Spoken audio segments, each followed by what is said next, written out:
So guys, আমরা finally চলে আসলাম গাজল rail স্টেশনে।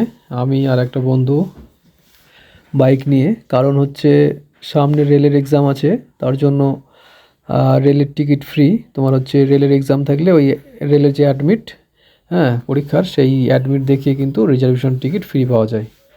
তো সেইটাই আমরা কাটতে এসেছি। তো আমি তো কাটবো না, বন্ধুটা কাটবে, আমি জাস্ট এসেছি। তো এই যে মাঠটা দেখছো ফাঁকা, এটা হচ্ছে রেল স্টেশনের সামনের জায়গাটা, গাজল। আর এই যে ফাইনালি আমি বসে আছি, ও টিকিট কাউন্টারে গেছে এইটা নিতে, ওই যে ফর্মটা ফিল আপ করতে হবে টিকিটের জন্য, সেটা নিতে।